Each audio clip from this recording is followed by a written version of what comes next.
Brok Chata Tuska Weaver, and I got next. You next up and you ain't been on SportsLifeTalk. Like, what are you doing? Hey, you better hit him up. Look, you breaking next and you up next. Kings and queens go hard. Rise and star on the big scene. Make them know who you are. You don't break a sweat.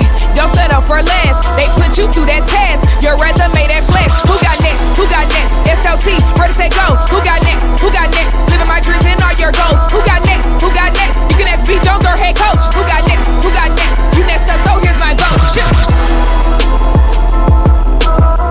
Yo, SLT Nation, welcome back to another exciting episode of Sports Life Talks. You Got Next, the People's Podcast. We are letting you guys get exposure to the voices of tomorrow with outstanding entrepreneurs, athletes, content creators, people who are doing big things and accomplishing big dreams and elevating those around them to another level. And today we go into the MMA world with probably one of the baddest mofos on the face of the earth. Y'all see him. His swag is off the meter. I hope y'all get a chance to go listen to his post fight interviews and check out some of his walk-ins. This guy is a beast, a true monster. We got Brok Weaver, Chata Tuska in the building, ladies and gentlemen. How you doing, Brok?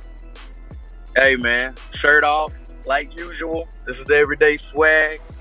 I'm just an Indian out here on the beach in Coconut Creek, training with the best, man. Getting better every day. Preparing for the next walkout, for the next post-fight speech, for the next ass whooping.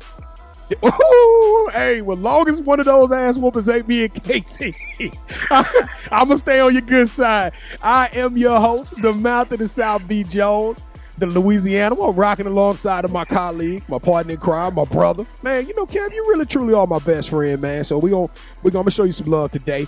And if you are just joining us for the first time, we want to thank you for checking out the channel. This means a lot to us, whether you came here to hear Brok's story or whether you just came to check out what them cats out of DFW is doing. We definitely love the support. We want to ask a quick favor of you, and that is on the count of 3, we are going to do something in unison. We want you to smash that subscribe button. It won't cost you a penny. The only thing it'll cost you is just a little bit of love and 2 clicks. Are you ready? 1, 2, 3. Boom! You hit that subscribe button just like Brok knocks out his next 155-pound contender. And without further ado, man, hey, Kev, you ready to step into the octagon with this dude? I mean, not really, but since we're here, I might as well go ahead and do it. Hey, well, Brok, we got to take you through the Sports Life Talk initiation. Good luck to you, Kev. Man, you know, he already in the family. Forget that. All right, so Brok, to initiate you into the SLT family, you got to give us your top 5 hip-hop artists. All right. Number 1 is, he's the greatest. He's the GOAT. Of course. Lil Wayne. Ooh, Lil Weezy. There it is. He's the best, man. He's still going. He's got the most everything. He's still on the radio like 20 years in, and he's not dead. He doesn't have beef with everybody. And now everybody's done work for him. He's the GOAT. And then probably Eminem, Drake. Pac. How many is that? 4? That's 4. I used to love 50 too, I like very respectable top 5 until you said 50. I love 50, man. I love 50. 50 was gangster, man. 50. Hey, I ain't gonna lie though, bro. At one point in time, 50 was the toughest MC out on the planet. Nobody, he could do what he wanted to do, man. He whooped Mayweather. And what they said. But in all fairness though, 50 like 210, 220, Mayweather like 140. So that's not a... Yeah, you're right. So give us your favorite sports teams. Hey, bro, I'm from McIntosh, Alabama. Roll Tide. Till I die, bro. Roll Tide. I'm a huge Alabama fan. I bet it. I've knocked people out at Alabama games in the backyard, in the woods, man. Talking about Auburn and Alabama is wartime on the reservation. I mean, you got half the reservation War Eagle, you got the half the reservation Roll Tide, and at the parties you can only imagine knives pulling out, everybody getting cut up, shot, crazy ass shit, man. So I'm a hardcore Alabama football fan. I played football coming up all my life. Had some pretty decent hands. I was a pretty good basketball player too. You know, Tom Brady's my favorite quarterback of all time because he's the GOAT. I've been a Tom Brady fan since day one. Steve Nash was my guy in basketball because that was my basketball style. I'm always trying to pass and do the assist and no looks and behind the back and the little crossover boom. You know, I'm an outside shooter too because I love Curry. I mean, I'm a huge sports guy, man. I was an athlete before I was a fighter. So you like the players more than you like the teams, except Roll Tide Alabama, right? Yeah. I just love Alabama, man. I love Nick Saban. All right, Brok. So tell us who your favorite superhero is and why. Favorite superhero? Can it be a tie, man? Because I'm still trying to figure that out myself. You know what? You could be a tie. I'm not getting on your bad side. It could be whoever the hell you want it to be, Brok. I ain't trying to get knocked out, so go ahead. Is that a Superman and Goku, man? I like that. Goku. That's a new one. Goku is new. Hey, you gonna start doing Naruto runs after your wins, Brok? I see. What's his name? Stylebender already stole that. Man. He sure did, didn't he? You know? He sure did. I didn't even think about it until he did it, and I was like, "Damn! I wish I would have thought about that." But all right, he's huge. He's on point with his anime shit. Yeah, he dope with it. Yeah. All right, so Brok, since every good superhero needs their own theme music, what would your theme song be? Probably when Goku. I mean, I don't know if y'all even up to date on Goku. Nah, I just know Goku from a distance. You know. I mean, I know about Dragon Ball Z. Yeah, but I know he the truth. Yeah, but I guess my favorite theme song, man. I guess like song that used to get me like pumped. Yeah, what would you walk into the stadium with? What's that song that you coming into the ring with? That you about to come in and thump somebody? Probably this song. Probably Hell Yeah Fucking Right by Wayne and Drake. And Drake, yeah. I'm 7-0 to that song. I just came out to it my last thing, and it gets the crowd. Like that song's got my best friend died when we were both 19. He drunk driving one night, and that song it just came out, and he was 1-0 at the time, and I think I was like 0-2 or maybe like 1-2 as an amateur. Yeah, and we were just getting our feet in the door, and he said, "I'm gonna come out to that motherfucking song," and then he died. So then I come out to that a couple years later and won my first title to it, and I just kept coming out. I'm like 7-0 to that song. 7-0 now. Well, I'm gonna tell you, I ain't gonna play that song every time, but when I do, I'm gonna have all the boys around, and we all sing it. We all know that song, and we all, you know, it's special. I'm undefeated to it, you know.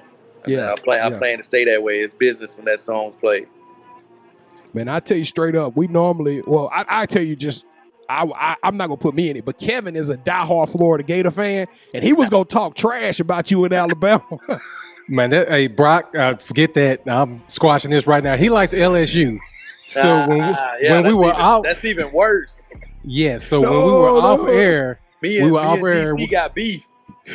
Yeah, you and Daniel Cormier. We and Daniel Cormier got beef, man. Every time he see me, he go, LSU. I'm like, roll time, motherfucker. DC my dog too, man. Him and Dustin, man. Y'all, that's crazy, man. Well, let's talk about walking in the ring, cause yeah, and Dustin, that dude, man, he's my dog. He ain't a big football fan though, like that, but he's definitely from Louisiana. Yeah. We tough. We tough in Louisiana. Alabama tough too, though. Yeah, he is the truth, though. He's top dog. I ain't gonna lie. Hey, that's what's up, man. That's what's up. Now, you had the opportunity to help him out and to train and prepare for his last fight with against Conor McGregor, the Notorious. I saw you backstage getting hype, doing a little filming. How was that working out and training with Dustin Poirier, the Diamond? Man, I train. They asked me to be his main sparring partner because I'm the only one. I'm one of the only ones that's got a counter left hand, pull left hand like Conor in the world, much less the gym. Like I got that timing down pat with that pull left. That's my punch.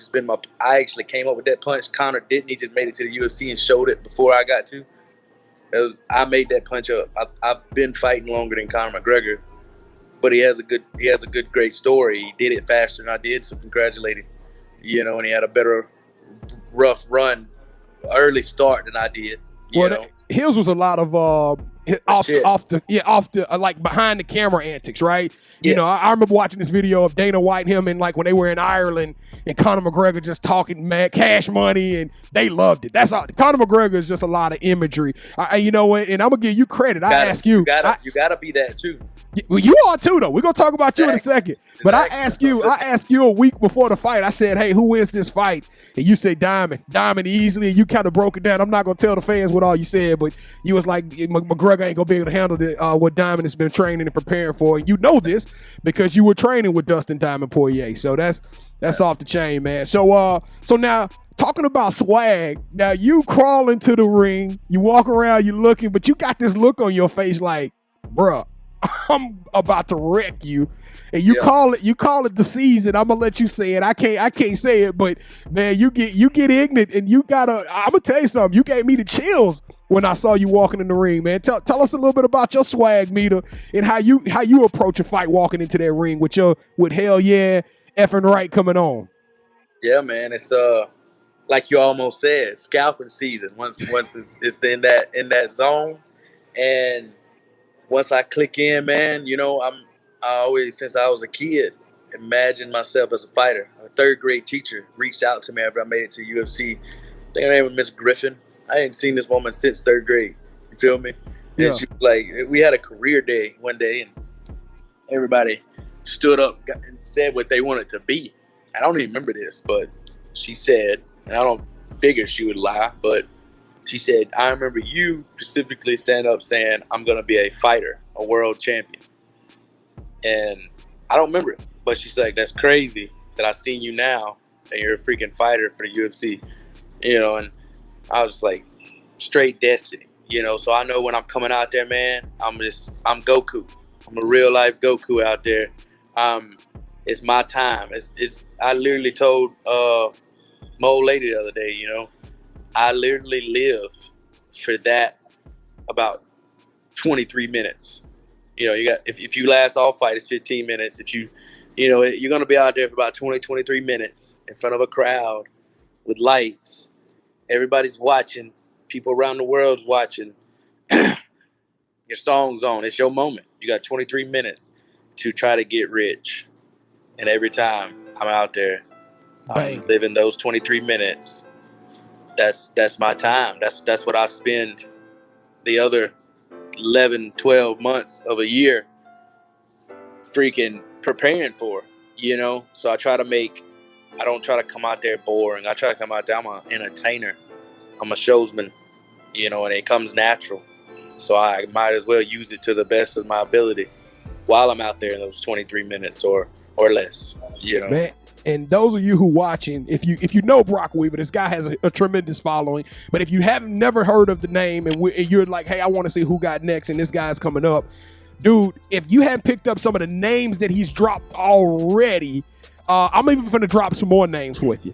He just entered into the first ever Game Bread sponsored, and if you know who Game Bread is, that's 'Jorge Masvidal, who's a world class fighter out of Miami.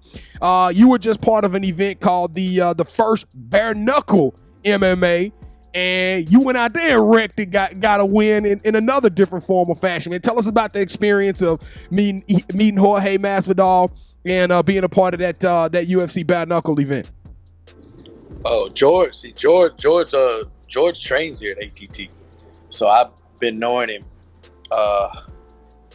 Been knowing George and training with him here about 2 years.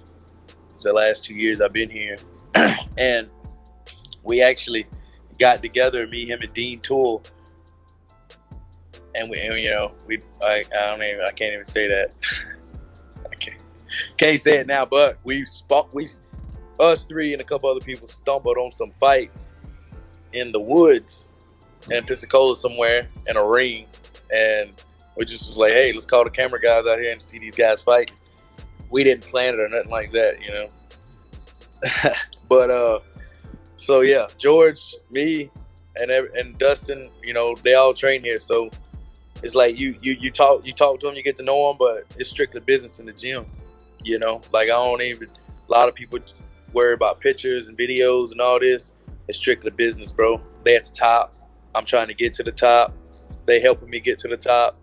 George is putting on stuff. I ain't signed no contracts yet with nobody, so I was like, all right, yeah, I'll make history real quick. I'll become the first bare knuckle MMA champion legally in the United States. Yeah, let's go. I'll steal the show. I'll fight in Biloxi, Mississippi, where I fought my first fight ever at. Actually, that arena is where I first got my first amateur win ever. That's when dope. I was 0-2, and I come out to hell, you're fucking right there, and it was epic. And I fought a tough Mexican when I broke both my hands. I was like 19, 20 years old. Yeah, so I was like, yeah, it makes sense. Come back. I mean, let me go ahead and shine real quick on this new organization. Fight a veteran at his end. Okay, let's go. Man, so what is your ideal fighting weight? I fought more fights at 155 at lightweight. Okay. But I'm actually undefeated. I'm actually undefeated at welterweight. Okay. So what is that? 162, 163? 170. 170? Okay. So now, if you hadn't picked up on the picture, you're clearly a Native American. Scrolling through your page, doing research on you, you're very proud of being a Native American. So what does Chata Tuska mean? And tell us about what it means to you to represent your Native American heritage on such a large stage and bringing that into the ring with you every single time. So Chata Tuska actually means Choctaw warrior. Chata means Choctaw for the tribe. It also means red warrior. Chata means red, so I could be called the Red Warrior also. I was actually thinking about changing, just doing a real little swift nickname change and go to the Red Warrior, and everybody like, well, why did you change it? Then they'd be like, oh, it meant that too. That's right.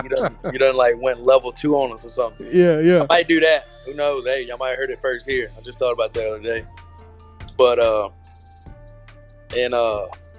yeah, man, everything I do is Native American recognition, really. You know, when I'm out there, if I'm wearing a headdress, if I'm wearing my Choctaw fedora hat, if I'm wearing a Cherokee headband, if I'm wearing my Seminole medicine necklace that they gave me. You know, I've went to different reservations around the United States and went and done some speeching and stuff for some kids and some youth.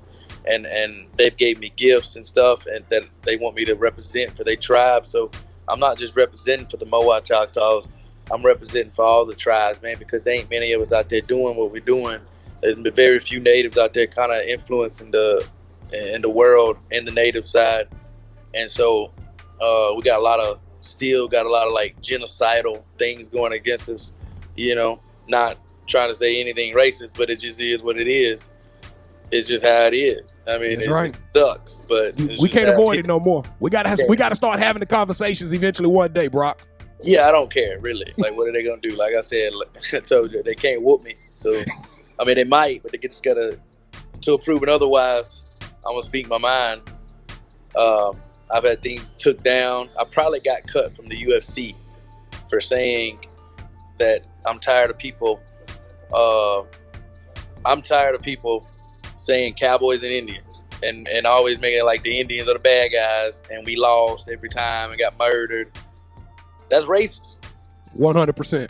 Like, and I made a post about that, it was actually a meme with Cowboy Cerrone in it. Not meaning nothing to Cowboy, not saying I think Cowboy. Yeah. I'm a fan of Cowboy. You feel me? I always wanted to fight Cowboy because of that. You know, but not have, like, you know, no real beef. You know, I'm going to act like it's going to be some beef. I'm going to make it think that it's going to be beef. But after, I want to have a drink with the man and chill with him on his freaking BMF ranch, you know, and ride some four-wheelers with the dude. But it was a meme I used on my Instagram in one of my posts. You can probably scroll down and you'll see it. I saw it. Yeah, we saw it. Well, yeah. Well, shortly after that, I got released from the UFC after they were looking for me a fight. I don't know. You can't touch Cowboy. Yeah, hey, I don't Donald know Cerrone if they took that. That's what I'm saying. He's a. I don't know if they took that as a racist, but I really wasn't being racist. But like I said, I'm tired of not talking about it. You feel me? Nah, I feel you, bro. I feel you. I took it offensive finally and said something about it. I might have got cut for another reason. Who knows? You know, just being on a 2-fight losing streak at that time. But I just think they liked me a little bit more. Maybe. Yeah, one of those fights wasn't on you though, bro. One of those fights, the dude came in way heavier. Oh, you fought at the catch weight. I hate that. Yeah. I'm gonna be. I admire anybody who's willing to come in and fight somebody that comes in overweight. But to me, that's an unbalanced fight at that point. Yeah. You having 10 pounds on somebody, those hits, that's a total different fight. And we wrestling and grappling, that's a different type of fight. J.L. Turner hit so hard. I did not think he was going to hit that hard either, though. I was like, okay, he's big. He ain't going to hit me now. That boy can pop. I would like to have that fight back on a full count, though. At 155? You get him at 155. At 155, yeah. And a full 6-7 weeks, I'll whoop him up good. Well, so I was going to ask you, my last question before I turned it over to KT was going to be, who was the baddest guy you've ever fought? What was the toughest matchup you was going to be in? Would you have said it was that J.L. Turner battle? Or would you have said it was somebody else? What was the toughest matchup you've been in? Toughest matchup that I just felt like I was just dominated. No, not dominated. Just you was in a battle. You was going back and forth. Oh, 𝐦𝐨𝐫𝐞. I actually fought him twice. First fight, everybody counted me out, even my people. It's big Haitian guy, cuts a lot of weight too, like Jalen. Yellow hair. He was choking everybody out, leg kicking everybody, just solid dude. Me and him actually real good friends now. Everybody counted me out. It was like my 4th pro fight. And you could actually look it up as Brok and Sock High Def on YouTube. Freaking war, bro. I can't wait to watch that one. I had the Apollo Creed American boxing shorts on, and I had my whole crew there. I had about 150 Mowas there. I knew they was all there to watch me lose. They thought I was really gonna lose that fight. Damn. I felt it in them, and when I won, I surprised them all, and they were like, okay, he gonna make it now. Like, yeah, that was like because they gave me like 3 easy cans in pro. Like my first 3 with them, they wasn't easy, but they were like, I should have beat them, and I did. And then Dean actually wasn't gonna give me 𝐦𝐨𝐫𝐞. I asked for that fight. I was like, I'm ready for it. And he's like, nah, you ain't ready. And I was like, I'm ready. And that made me mad. It made me train hard. But they were like, nah, you ain't ready. And I was like, okay, I probably ain't, but I'm about to just train hard as a motherfucker, And I did. And I trained super hard. I remember, dog, and did everything right. Winning that motherfucking fight with full confidence and just freaking stormed him and just crushed him. But he come back, man. He was tough, and it was a back and forth fight. He was bombing me. I was bombing him. We was boom, boom, boom, and then out of desperation and tiredness, I shot in on him to take him down. He caught me in his favorite move, the anaconda choke.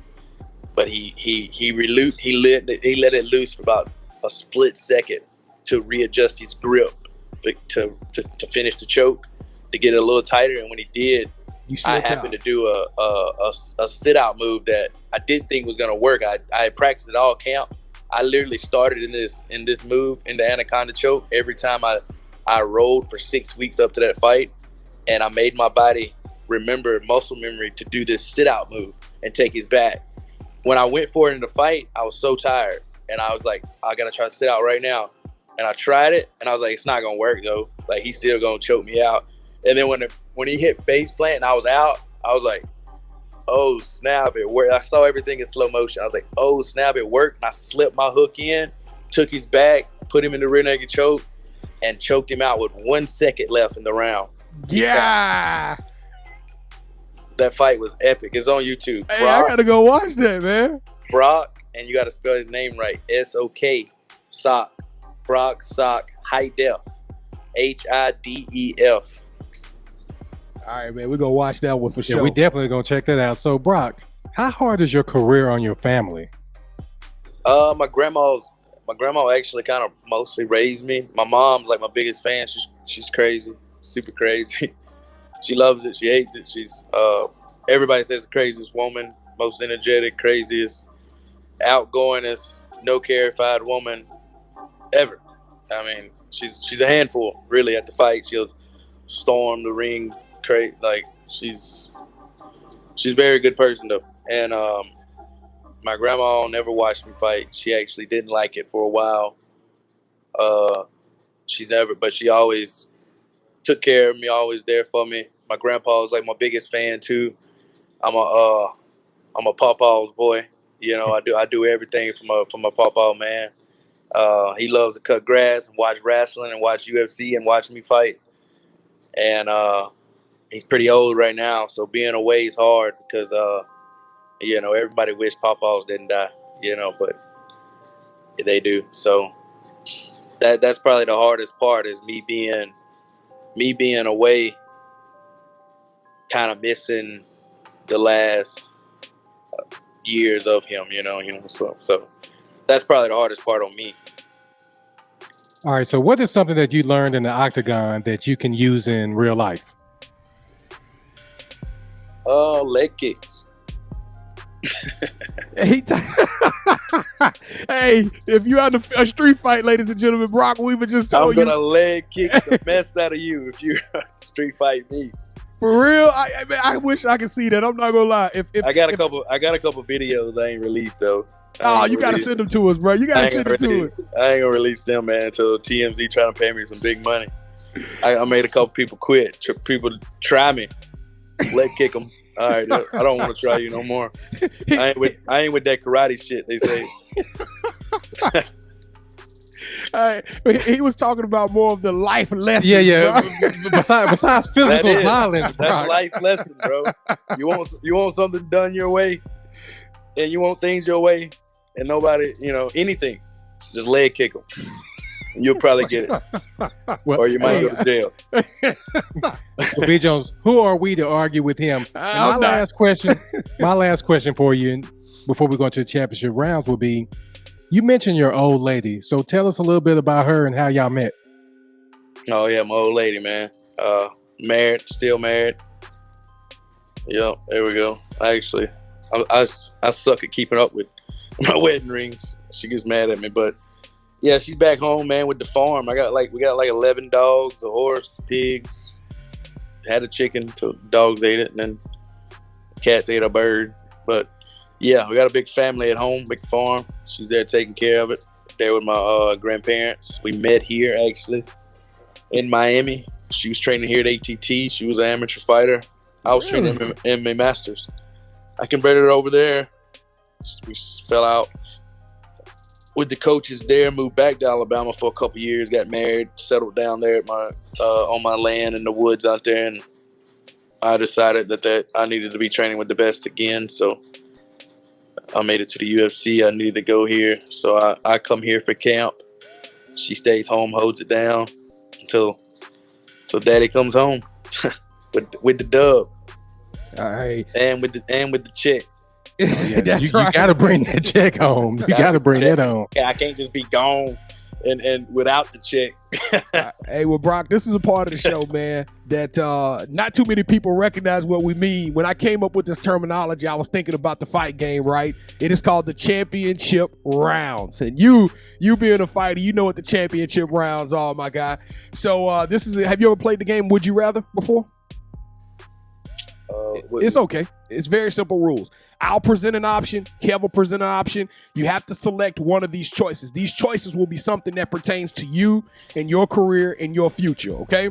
The first host that you select their option twice, or the best out of 3, will win this episode's game with championship rounds, all right?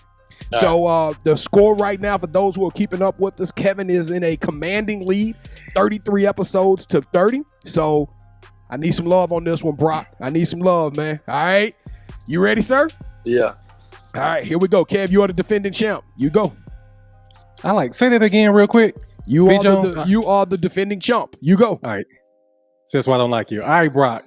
Would you rather open a training facility for athletes who are looking to grow in any sport, or be a trainer for Native American fighters who want to follow in your footsteps?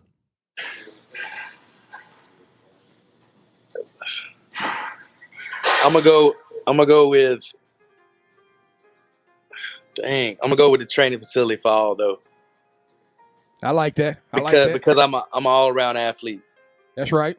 And I've tried to do the Native American fighter thing like 3 different times on my reservation, and it just don't stick. It don't stick. It needs all athletes, because they venture off into other things and then they don't take the fighting as serious.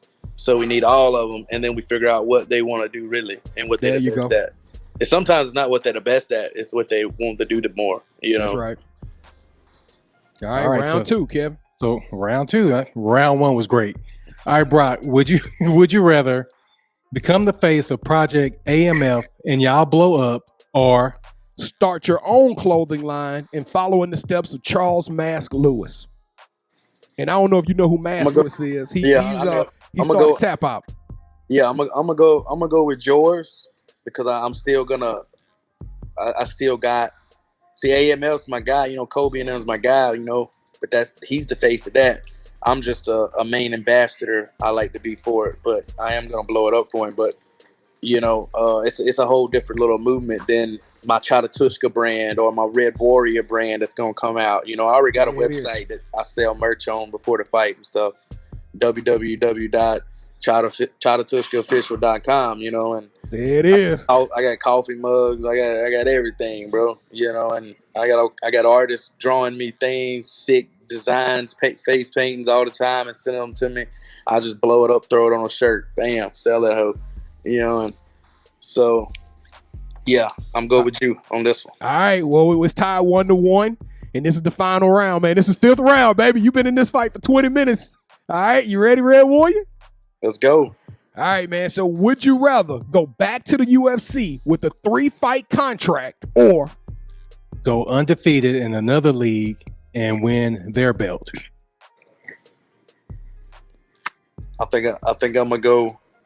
I'm gonna go undefeated in another league and win another belt, then come back to the UFC with a 6-fight contract. Oh man! See, Brock, you and I have a lot in common. Well, you can actually fight, but I just been winning the championship rounds, man. And thanks to you, I'm on a 4-game winning streak. Oh, Brock. I tried to help you out, my dog. Hey, you had some good. I would do that. I'm gonna do that too, my dog.